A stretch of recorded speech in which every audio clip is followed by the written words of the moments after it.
Hello, everyone, and welcome back to the Hello Velocity podcast, where we help corporate women level up without burning out. I'm your host, Brittany Kanaski, leadership coach and trainer here at Hello Velocity, and I'm so excited today for our episode because we're doing something a little bit different today, and that is a crossover collaboration podcast with another podcast, the Women in Tech Trailblazers podcast, hosted by Tiffany Benitez. And as we're both women in leadership and women hosting podcasts, we thought it'd be fun to do this crossover podcast where we kind of interview each other on a common topic that we have that we think is super important.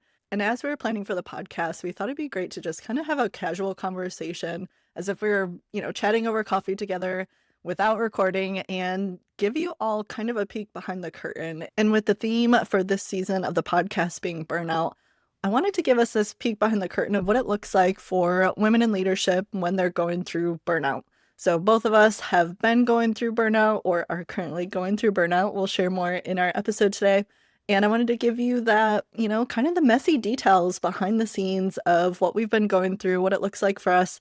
Because I think so many times as women, we're really good at putting on the face, right? Of pretending like everything is great, or we only see what people are sharing, on social media or on LinkedIn, or for me, like in my newsletters. And a lot of times I think we don't get real enough with each other. And I think we could really benefit from having more of these real conversations of learning from each other's struggles and learning what kind of resources we're using to help each other and help ourselves through burnout, but then also having this community of like-minded women. And honestly, we all know as women, we need to come together more. And there are a ton of stereotypes out there of women being kind of forced to be competing with each other, especially in the corporate workplace. And that was another angle Tiffany and I wanted to really emphasize today, is that we are two women doing similar things, of having similar podcasts for women. And instead of competing, we wanted to come together to collaborate and be an example for other women, because we want more of us to come together because we know we can all go further together. And I really enjoyed having this conversation with Tiffany, and I just wanted to tee it all up for us today, and we will dive right in. I hope you enjoy. I'm Tiffany Benitez, the host of Women in Tech Trailblazers, Authenticity Unleashed, because authenticity is theme for me. And just a real quick, what the podcast is about is we love to pretend like we have everything together and we're just like these strong women, and we are, right? But the reality is, like, you can still not have it all together and be wildly successful. And so I think talking about all the things that we never talk about is the theme of the podcast. And I did, from my day job, I am the head of data and AI governance at Compass Group in Charlotte. Also run National Women in Tech organization with 10 chapters, across the U.S. So my heart is really for creating space for others. So I will turn it over to our guest, and she's going to introduce herself today. Yes, I'm first of all so excited to be here today too, and just have this like authentic conversation, as if, again, we kind of talked about as if we're just having coffee together, and let's just record it. And I'm sure so many people can relate to this topic too. So for those of you who don't know me, I'm Brittany Kanaski. I'm a leadership coach and trainer at my own company, Hello Velocity. Yeah, and I love to empower women in leadership with the skills and confidence they need to accelerate their goals, improve their performance, and really show up with that confidence that I think we all are craving, but we can't all quite pinpoint where to find it. And in my podcast, Hello Velocity, was really inspired by this idea that I kept having all these conversations with women, similar to this idea kind of today, actually, is that I was having all these conversations with my coaching clients. And so many times my clients would say, is this normal? What I'm struggling with, what I'm going through. And sometimes I think we're just holding so much inside and we don't know that other people are going through similar struggles. So that's why I started the podcast to begin with last year, was to just normalize a lot of these topics that women are struggling with in corporate America, whether it's that confidence, work-life balance, burnout. And yeah, so that's also why we're here today, is we're talking about this idea of like burnout, overwhelm, how a lot of times we just don't have it together. And again, even on the outside, people may see, oh, you're so successful, all your, social media posts, LinkedIn, whatever, everything seems like it's going so great. And on the inside, you're like, oh my gosh, I'm glad it looks like that, because it doesn't feel like that. And yeah, and I think it'd be, we talked about it'd just be fun for us today. Fun, helpful, I think maybe is the word first today, to talk about what that looks like for each of us. and how it's been showing up, and kind of get a peek behind the curtain for people of like, you know what, this is what it might look like behind the curtain, like the messy stuff that you don't see and that people aren't talking about. And what are those types of resources and things that we're doing to navigate that and support ourselves, support each other. So, yeah, do you want me to kick us off talking about my own journey of burnout? Let's get messy. Okay, so we're about to Let's get get messy. into it. So if you're listening in or you're watching, we've got audio, video, but let's get messy because this episode, we always get real and authentic, but I think we're going to take it to another level in this episode and I'm excited. So talk to me about your burnout journey. Yeah. Yeah. I love this like peek behind the curtain too of like I don't really talk about this too much besides people like in my immediate circle. And I'm happy to share it also with the intention again of like I think we all can relate to this, but we don't talk about it as widely. So yeah, actually my journey to burnout, it's actually interesting. I wound up burnt out last year and I wouldn't have expected it honestly because I work for myself. So I have a business and it's just me in the business. And I know a lot of people say, oh, well, you own your own business. It's probably a lot of hustle and grind. And for me, it hasn't always been that way because I've been so intentional of like, this is why I started a business. So I don't have to hustle. And so I'm not working for other people and I can have my own boundaries and timelines and I can, you know, sleep in a lot of the times or, you know, I'm not having early meetings, so not getting up early. And I was thinking, oh, I'm doing all these great things and I have all these boundaries and structure and thought, burnout's not going to hit me when I'm in control of my schedule, right? And like I get to choose what I'm working on and I get to choose my calendar and meetings and all of that. But it kind of snuck up on me last year. And I think that's one of the key, I don't know, issues with burnout is that it does sneak up on you. It's not just like an overnight thing. Like one day you're not busy and then all of a sudden you're just like exhausted and burnt out. It's just this ongoing, and it is a chronic condition, honestly. So it is this like more longer term thing. And I think for me, it started with just even in January, thinking back to it, is that I was taking on a lot of new corporate long term clients in January. Or for the year, but they started in January. So I kicked off the year like running and was so excited. And that's the other thing is that the work I do, I love and I'm so excited about it. But that may feed into it is that I just like want to take on more and I'm excited to do the work. And then I found my schedule kind of creeping into, or my work schedule kind of like creeping into the weekends. And then again, it's one of those like, oh, I'm excited to do what I do. So I'm happy to work on a Sunday morning when I feel a creative flow and I'm not in any meetings and I can just get some work done. And I also started a podcast last year, you know, my podcast last year for the first time. So then there was that. And I released my episodes on Sunday, which also led to more work on Friday and Saturdays, it felt like, and even Sundays sometimes. So it was like all of my boundaries, I think I just started breaking them, you know, and it's almost like breaking these promises with yourself. And you don't realize maybe at first it's like, oh, once in a while it's okay, but I think it just kept happening and it became more of a norm for me. So all throughout the year, it just kept piling on. And then of course I wasn't changing my other like personal commitments or my habits. So I, you know, I was still taking care of myself, working out. I was still eating healthy, doing all these things that I thought would be, oh, that's enough to sustain me, right? But I think I just at some point got into the negative and for me, how it showed up, burnout, it was essentially my anxiety was at an all-time high. It was so bizarre to me of like different events that I would go to that sure sometimes I'd be nervous before networking event, but it got to this point where my anxiety was spiking and I was like almost talking myself out of going of like, oh my gosh, I'm so nervous and I like what if blah blah blah, even I don't know, just all the anxiety spirals of being worried about an event before it happened. And these were things that I normally would do without even thinking about it a lot of times. So I was like, this is weird. Like, what is happening? And just felt like it was back to back. It was like May, I think, when that started. So it was again like 4 or 5 months of me working a lot, me losing my boundaries, and then the anxiety spiking. And then I think all throughout the summer, it was just there and I didn't know what to do with it. So I just kept going. And I think I see that a lot with my clients is when you're in it, you either don't know you're in it at the time or you're noticing, wow, I'm, you know, maybe less energized, my anxiety is higher.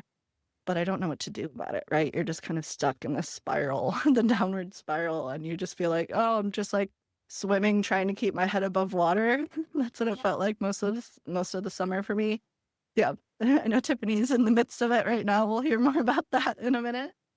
And yeah, I'm trying to think what maybe if there was a breaking point or anything, but I think it just was this ongoing anxiety that was just like something's not right because I should be able to, or I have been able to go to these types of events or do these things without being anxious, and it just felt so out of control, out of my control, and I was like, something's bigger mentally and emotionally, and then I was not sleeping as well too, and I was just like, okay, something's got to give. So that's when I picked up on therapy, and because I wasn't going to therapy before that, so I started talking with someone to just learn more about anxiety because I'd never met with a therapist specifically about anxiety before because it's something I've always just kind of had and navigated, and it has never been as bad as it was last year. So that was just extremely helpful for me to talk through it with someone and reframe anxiety and talk through different techniques to help me navigate that. And for me, a lot of it, I think, or one of the biggest things that helped me was taking social media off my phone because I found that was something that was really triggering me. And it was also like becoming a crutch for me of when I felt overwhelmed and I felt exhausted, I would just start doom scrolling as a way to think, oh, let me just like think about something else, distract myself, try to get that dopamine hit. And, you don't have the energy to do much else. So you're like, oh, this will make me happy, right? And I realized that it was never making me happy. It was actually making me more anxious, and it was like elevating my heart rate. And I wasn't actually getting anything positive from it, unfortunately. And that's a whole other rant I could go on about how much social media has changed and how it used to be about, oh, connecting with friends, and now it's just ads and things that are trying to trigger me. So yeah, that was last fall that I took it off my phone, Instagram, Facebook, and I have not downloaded it back. Honestly, I feel like a new person without it. Like, this is so nice to not think about it. And if I ever need to check it out, I just go on my laptop. So it's like very limiting and I don't scroll. I just like maybe go to look at, even like if I'm going to like a brewery that day and I want to see what food truck they have, I have to still go to Instagram so I can do that. But it's, yeah, so much more manageable. And yeah, it's really helped me not go into this spiral. And then also checking the news was another thing I noticed that was triggering me, of course, as it feels like there's a lot happening in the world the last few years. So that was another boundary that I started, was only checking the news once a day and just for like 5 minutes, like just get the headlines. Don't, doom scroll there, doom read, I guess would be what I was doing before. So it's just stay informed. And actually I took a few months off, not even checking the news because I just needed like a total reset. And now I'm back to just like a few minutes a day of like, all right, I know what's going on. I'm not reading too much about it and I'm not trying to get all like worked up about it. So I think those are the key things that have helped me. And I'm still trying to maintain those. And again, still feel a lot better than I did last summer, last fall. And actually now I'm also working, or I switched therapists. Now I'm doing EMDR therapy, which is really, really fascinating and really has been really, really helpful for me. So I highly recommend it. For me, it's been going a bit deeper. I was actually having like really vivid, stressful dreams, and I had no idea why. It was like working with the first therapist I helped with. I relate to it. It was like my daytime anxiety went away or was manageable after working with that therapist. And then it was almost like my nighttime anxiety started. Like I was having these weird dreams. And I asked my therapist, she's like, you should maybe meet with an EMDR therapist. And it's where you like look at a light or a ball going back and forth. And it's like reprogramming your brain and your memories. And that's been really powerful. So I recommend that for people either working through dreams or it's good for like PTSD, trauma, grief, some of the deeper stuff that is kind of stuck in your brain. And that's been really helpful this year. So yeah, we're getting deep. We're sharing all of it. Yeah, no, I really love that. Can we first just start to say how underrated therapy is? Like, I don't know Yes. why it has this like connotation that's taboo of like, it's only for a certain, like, you should be in therapy, period. That doesn't mean you have issues. Like, it's like the healthiest way to have a third party, no judgment, right, walk through life. I mean, some of us have mentors, but like, this person doesn't care. They're not judging you. They're not holding it against you. Like, they're truly this like neutral third party. So I love to hear that. And I highly suggest anyone that is not in therapy to do it. Cause I mean, it's just so freeing. It doesn't mean like you have 50,000 things to heal, right? It just means that like you're investing in your mental health to make sure with all the things we're surrounded by, right? Cause even if you do disconnect from like social media and all that, like we have these very real things going on in our world that like when we show up in person, sometimes it's in our face, right? And so I think just a healthy place to continuously navigate through that, because you made this like super impactful statement that burnout is a chronic condition. Okay. And what that means is that, like, I don't think it's ever 100% going away. And what I mean by that is that, like, you do really well, right? And you're better, right? And then what happens when you think you're better? Then you stop doing whatever helped you get better, right? And then you like slowly get back into it. And quite frankly, I feel like that's where I'm currently at. I've done really good over the last several years about like truly finding myself. Like, I know my value and worth. Like, I'm not willing to sit at tables that, I'm not welcome. Like, I mean, just all of the things, what's part of the healing journey, especially for us as women. It's a long journey, but I've done really good at like boundaries. And this particular season has been about me evaluating like my yeses, right? So the things I show up to, the people I show up for, the amount of mentees I take, like those types of things. It's just that if it's not in alignment with where I'm currently at in this season and where my heart is and all of that, then it's just a no. And it's okay. Like, no's are okay. So ladies, this is for everyone, but for my ladies, it is okay to say no, because we completely deplete ourselves for all the things. And then what? Then you're back into this exhausted burnout stage that you worked so hard to get out of, right? And so just for me personally, I feel like and my indicator it's funny because you say anxiety, but my indicator is typically like, I'm losing peace, I'm exhausted, anxiety's creeping in. And those are things I've worked really hard to like move away from. And my boundaries have helped me do that. But like, transparently, I'm feeling a lot of that right now. And I think that's my indicator to stop and pause and say, okay, like my husband and I are actually like talking through it last night. Like, every season looks different and you're going to go through different challenging things in each season. And it doesn't mean all of those things are going to disappear. They're not.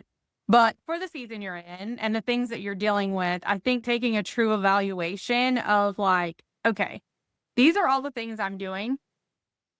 Like, maybe I don't need to do all of these things this season, And for me, it's an exercise of writing it all down. And I don't know why, like, journaling is like super therapeutic for me because it's like getting it out. Like, when I can't be with my therapist or be with a therapist, then I can like at least get it out in some way, shape, or form without dumping it on my husband or my best friend or whatever, right? My mentor. They're there for particular purposes, but you don't want to be a constant dumper, right? Like, I don't want every time I see you, I'm dumping things on you. And so for me, it's like helpful to write it down. It's like, here's the list of everything that I'm doing. And one of my mentors challenged me a couple of years ago, and she said, hey, I want you to write down, take 1 week, and I actually do this with my mentees too. Take 1 week. I want you to write down everything you did for that week. And then I want you to say, okay, that every season you should have at least three priorities, no more than 4. It cannot be 5. Okay. Like, for this season, these are the 4 things that I care about. And then she made me take the list of all the things I did in a week and say how many actually mapped back to those priorities. And you're going to find that there's a whole lot that doesn't map back, right? And that's where you can start to say, okay, here's some no's that I need to say, because the truth is everything you say yes to, like, something else has to come off. Otherwise, you just get to this place of like burnout and exhaustion. So transparently, again, I am currently in that stage of like, I just need to pause for a minute.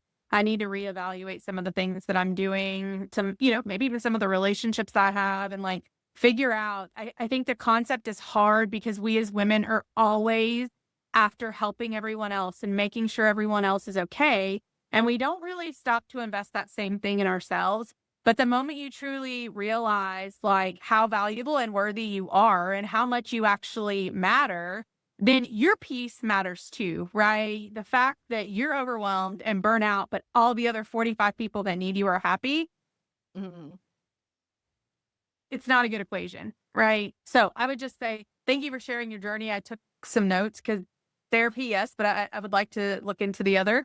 And I just think that there are a lot of triggers and indicators. So I'm going to evaluate some of that as I navigate through this next season of figuring out, because I'm not fully there, but I know fully I'm like about to hit the wall. And I want to be proactive of saying like, okay, I know I'm starting to feel these things. And because it's a chronic illness, it is, right? It never goes away. So I think you figure out, okay, when are you coming up on it so you can quickly change things and not get to that full phase of burnout, right? But yeah, so thank you for sharing that. As you know, like audience wise, we are really honing in women in technology, allies, women that have a desire to come into technology. And then we have a huge following of our girls in tech and kids that really are looking to make their move into technology. And I think the way we define technology is evolving, especially with a lot of the generative AI. Like traditionally, technology was like a subset of a company, right? So was your role defined to cybersecurity, data and analytics, right? Product, engineering, UX, UI. So there were these roles in this subset of a company. And so we started as women defining ourselves. If we were not in one of those roles, we were not in technology. And while that may have, I guess, served a purpose, it is what it is, right? It's what it's been to this point. But I think we need to like really start redefining what technology is. So when you say, I am not in technology, which is truthfully what every woman responds as, right? It's like, I'm not in technology. Because again, they're thinking of like what we've traditionally been taught of like those roles.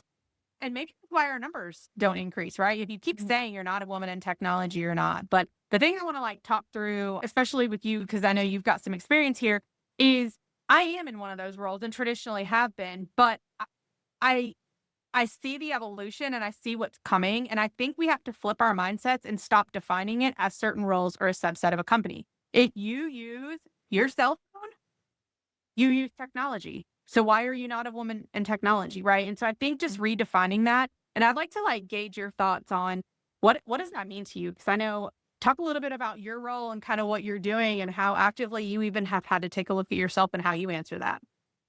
Yeah, I actually had this exact same thought process last year when I was signing up for the Florix conference that we met at, actually. So I think that was one of the questionnaires, or in the questionnaire I filled out before attending, it asked, how long have you been working in tech? And there were, different categories to choose from. It was, I'm not in tech, or, less than a year, a few years. And at first, my instinct was, I don't work in tech, right? I'm a leadership coach. And I'm not in a big company under one of those titles you mentioned. And then I thought about it like, wait, I, again, work in tech every day. Like, I have so many different software programs that I'm relying on a day-to-day basis, and I've been full-time in my business about 5 years. And then even before that, I was in various roles within companies that relied on different software and different tech. So I was like, ooh, that was a good like gut check for me.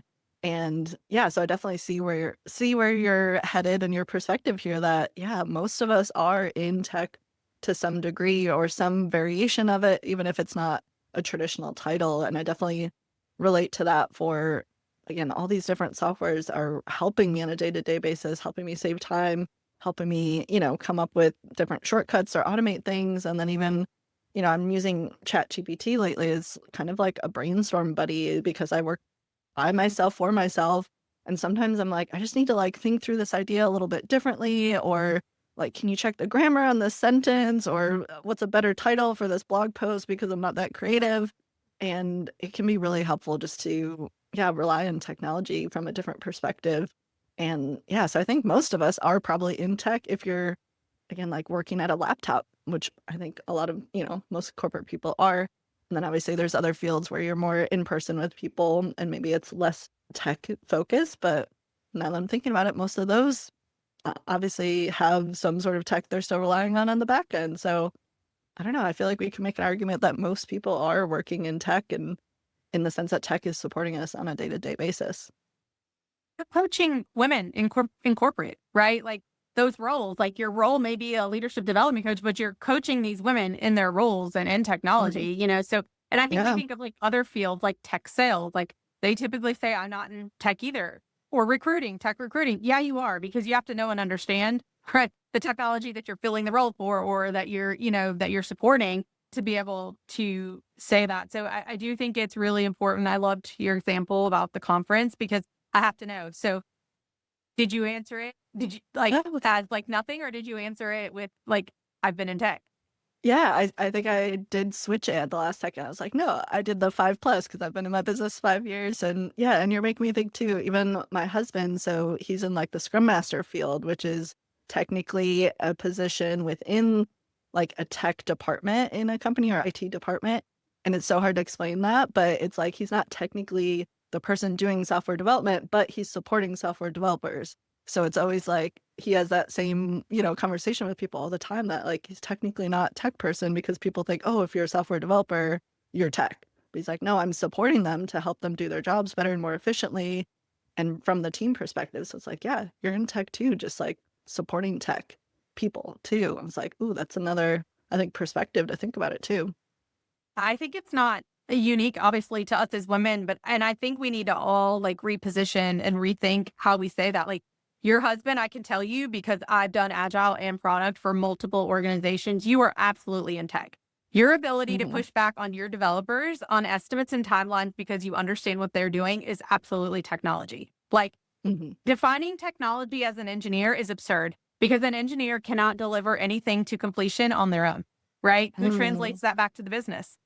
The engineers typically can't, right? That's your product people. And your agile folks are the ones that really, your scrum masters are the ones that really holistically pull it all together. And, product or project is really like navigating the translation back to the business. So make sure you tell your husband later, like he is in tech, Yeah. and to make sure he starts saying that. I think it just comes naturally, again, I think traditionally on how we've defined it, but we've got to rethink this. And not just because we're saying we need to rethink it, but as we start seeing roles changing with what's coming with AI, Hmm. the technical roles are going to be done by AI. Okay. So those are going to be doing a lot of the coding and a lot of those skill sets. So the skill sets then will be who is the human in the loop, like monitoring, and who is human in the loop training. And right. And so if they then start saying they're not in technology, no one will be in technology, right? And so I think it's really Yeah. important we get a handle on this now and start reframing how we're identifying it. And it's really important for us as women because, y'all, we're at 28%. Okay. So maybe if we started defining ourselves in the appropriate category, maybe we're not 28%, right? You want to raise our numbers? Like start identifying with what you're actually doing versus what all the things you think you can't do. Yeah, and I think with us as women, we're so good at not giving ourselves credit for anything, period. So it totally makes sense that this is translating to having ownership over our skills and, what field we're in or, where our specialty lies. So yeah, I feel like this is just a good challenge for women, especially of like, where else are you maybe doing this in your life and in your work? Are you not taking credit for being a leader just because you're not managing people directly? I have that conversation all the time. That's like, yeah, one of my soapboxes. We could spend a whole another hour talking about that.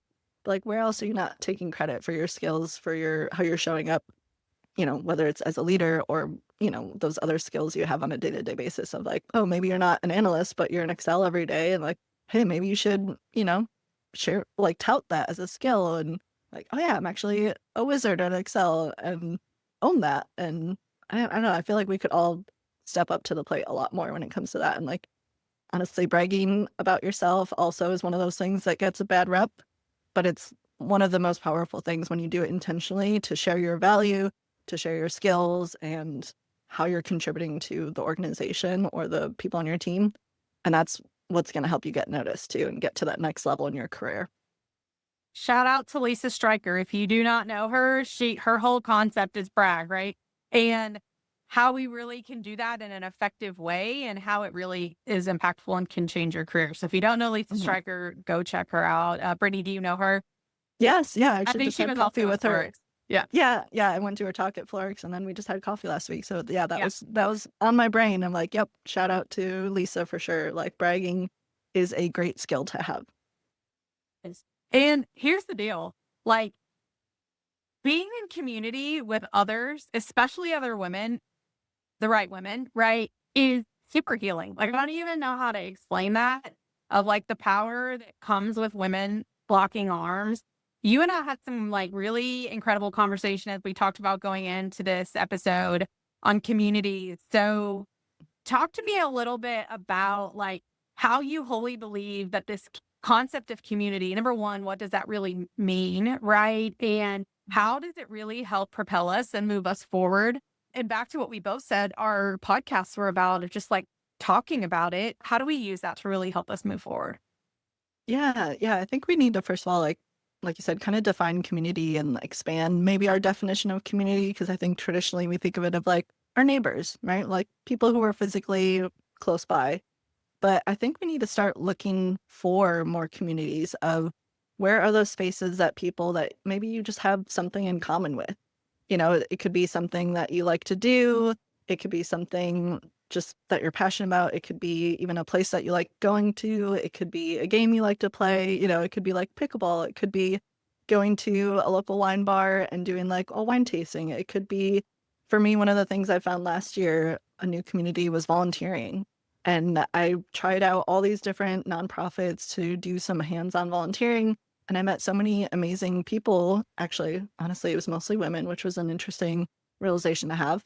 And yeah, just other people who are passionate about giving back to the local community, but in a like micro community of, okay, we're going to fold clothes that were donated to the crisis assistance ministry. Okay, I also did produce sorting for the Bulb in Charlotte, where they get produce from local grocery stores and that they're able to give them away to local communities of people in need so they can get free produce. And just all these different communities, or again, micro communities that you can find of people who have something in common with you, something you're passionate about, something you care about. Again, whether it's some sort of like nonprofit, or again, it could be something lighthearted, fun, board game nights, wine tasting, things like that. And just finding your people. And then I know too, again, like where we met at the Florix conference, those, women in tech. And that was such an interesting event because I just love that I met people, women from anywhere who've been in tech for years and years and years, and they're higher up in the company too. I literally met someone who's in high school and she's like, I want to meet as many people as I can. And I'm just learning about this. And like, she even asked me, do you know of any internships available? I'm like, oh my gosh, this is amazing. Like, good for you. I do not know any internships in tech right now, but that really stuck with me. So it's like finding people who are passionate about something similar to you. And I think it can really fill your cup too, especially, thinking back to burnout. It's like being in community with other people who you can relate to can go a long way to fill your cup. Totally agree with that. I think this concept of like, I think maybe since the beginning of time, I guess I'm going to say, I don't know, I haven't been here since the beginning of time, but I hear it from generations before and generations before of like, we just have to be strong and hold it all together.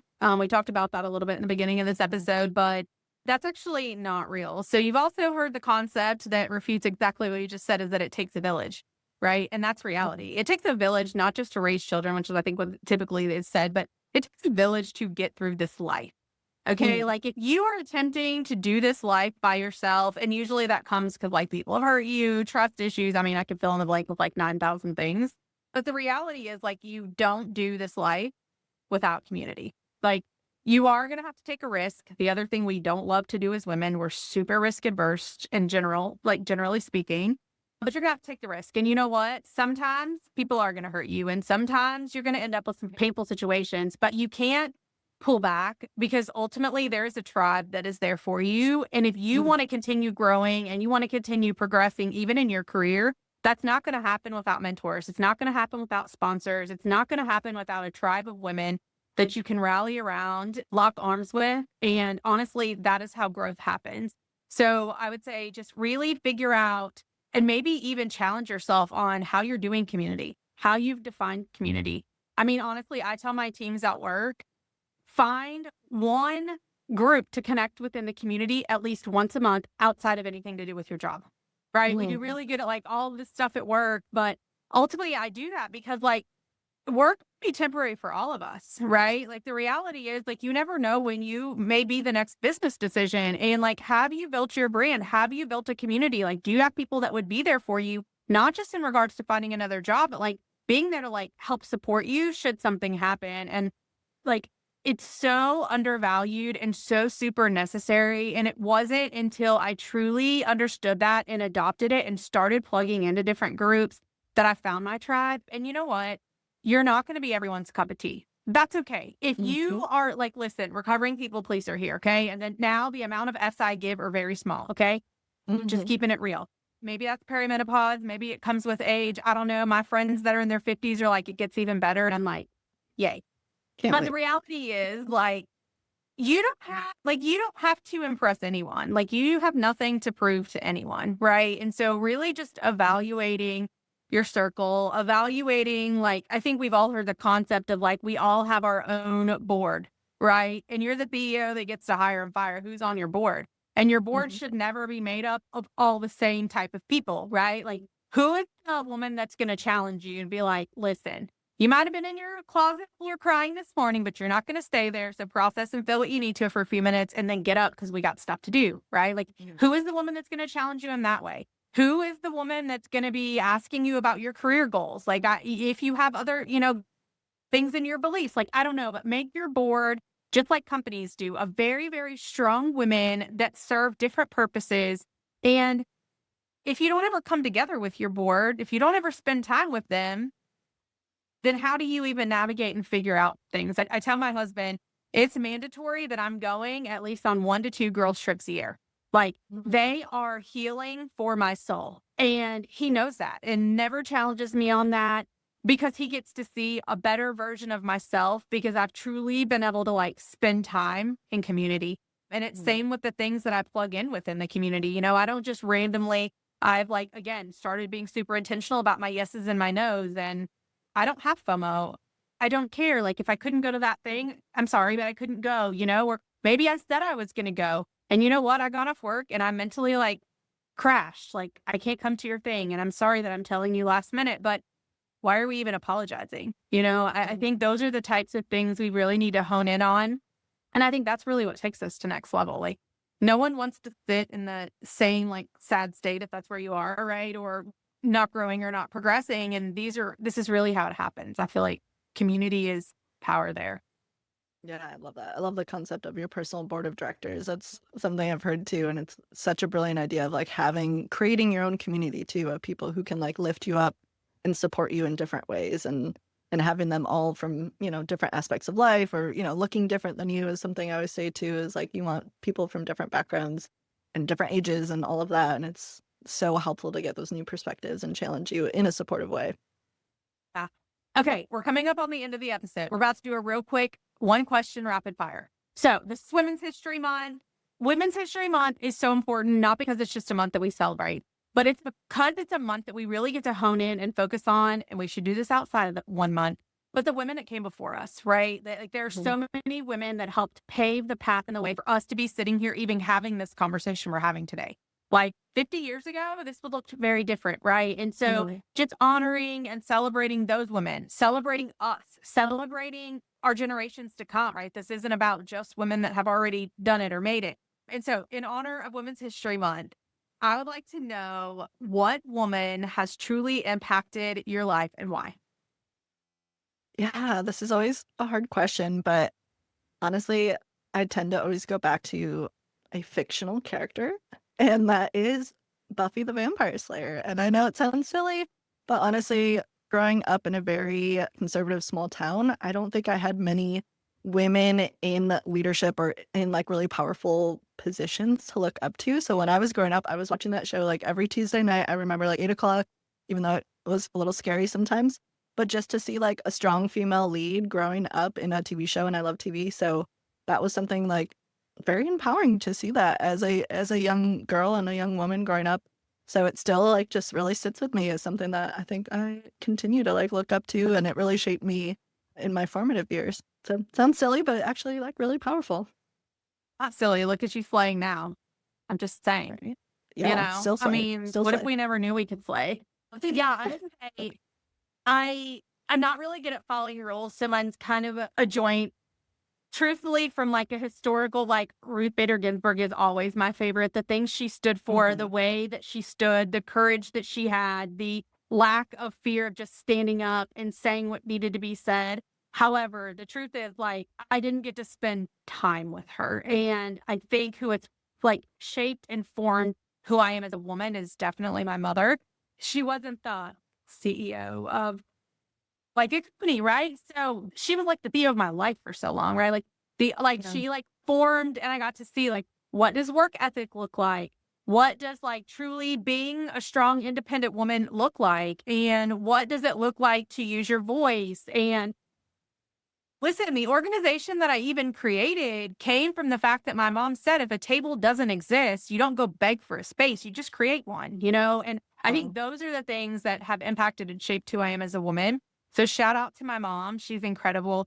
But yeah, we just wanted to take a second at the end here to like truly like just do a fun rapid fire. But honestly, it's going back to remembering that you did not get to where you are today by yourself, no matter what. You work really hard, and that's great. But number one, there are women that have come before that have paved the way to allow us to be sitting where we are today, using our voices, voting. I mean, the list could go on. But more than anything, it's to remember that you need to now be that for our next generation. Okay, so like in order for them to have the things that we don't, like sometimes we get tired of being the only woman in the room as a leader. So what are we doing? What are we actively doing to make sure that we're creating space for our next generation to not have to deal with some of the things that we have? So I just challenge you as we leave here today to think about, if you don't have a good answer to that, find something, some way, plug into a community to make impact for our next generation of girls and women coming. So thank you so much for being here today, Brittany. This has been so much fun. So happy International Women's Day coming, and happy Women's History Month. And thank you to our listeners for joining today. If you enjoyed today's episode, please like or subscribe on your preferred podcast platform, and it really helps new people find the podcast and the support that they're looking for as well. That's it for today. We'll see you in the next episode.